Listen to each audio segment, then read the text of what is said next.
नमस्कार दोस्तों, आज के टाइम में इजराइल, पैलेस्टीन और गाजा के बीच आए दिन लड़ाइयाँ हो रही हैं और उनके बीच का टेंशन भी बढ़ता जा रहा है। आपको शायद मालूम हुई होगा, इजराइल ने एयर स्ट्राइक करके गाजा के अल जला टावर को गिरा दिया है, जहां पे कई मीडिया हाउसेस के लोग रुका करते थे।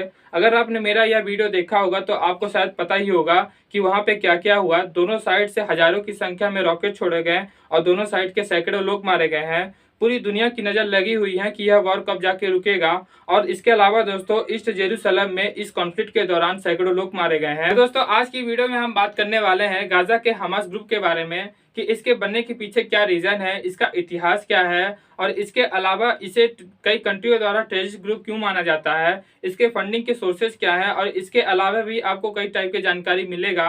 तो दोस्तों, अगर आप मेरे चैनल पर नए हैं और आपको मेरा वीडियो अच्छा लगता है तो मुझे सपोर्ट करने के लिए मेरे चैनल को सब्सक्राइब जरूर करें।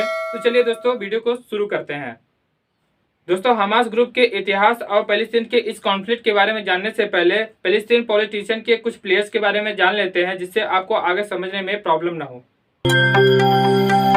सबसे पहला और इम्पोर्टेंट प्लेयर जो पैलेस्टीन के पॉलिटिक्स को कंट्रोल करता है उसका नाम पीएलओ है, जिसे पैलेस्टीन लिबरेशन ऑर्गेनाइजेशन कहा जाता है। इसे 1964 में बनाया गया था, जो सभी छोटी बड़ी ऑर्गेनाइजेशन को रिप्रेजेंट करता है। पीएलओ का सबसे पावरफुल पार्टी फतह फैक्शन है, जो 2005 तक सबसे शक्तिशाली था, जिसका लीडर पीएलओ का चेयरमैन होता है। फतह फैक्शन का सबसे इंपॉर्टेंट लीडर यासर अराफत था, जिसकी 2004 में मृत्यु के बाद मोहम्मद अब्बास द्वारा उसके जगह का लीडरशिप संभाला गया। मोहम्मद अब्बास पैलेस्टीन के प्रेजेंट टाइम के प्राइम मिनिस्टर हैं और पैलेस्टीन अथॉरिटी के हेड भी हैं, जिसे 1994 में बनाया गया था। 2007 में हुए गाजा कॉन्फ्लिक्ट यानी पैलेस्टीन सिविल वॉर के बाद पैलेस्टीन अथॉरिटी का जो कंट्रोल है वो वेस्ट बैंक के पास चला गया और गाजा का जो कंट्रोल है वो हमास के पास चला गया। पैलेस्टीन को कई देशों का सपोर्ट है, जिसमें ईरान, सीरिया, लेबनान और सऊदी जैसे कंट्रियों का सपोर्ट है, जिसमें इजराइल सरकार आए दिन मिलिटेंट को सपोर्ट करने का आरोप लगाया जाता है।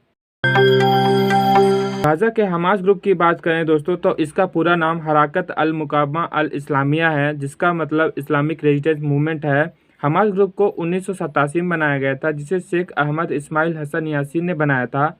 फिलिस्तीन के जर्नलिस्ट जेकी चेहाब की book inside humans the untold story militant Islamic movement के हिसाब से यासीन ने 1989 में एक्सेप्ट कर लिया था कि हमास ग्रुप का फादर वो है।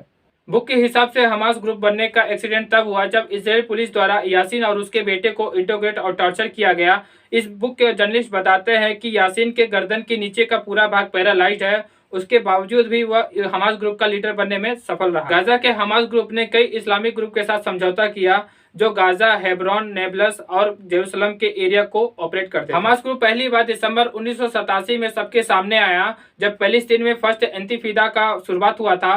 दोस्तों, फर्स्ट इंतिफादा एक सीरीज ऑफ वायलेंट प्रोटेस्ट था, जो कि वेस्ट बैंक और गाजा के एरिया को कैप्चर करने के खिलाफ था।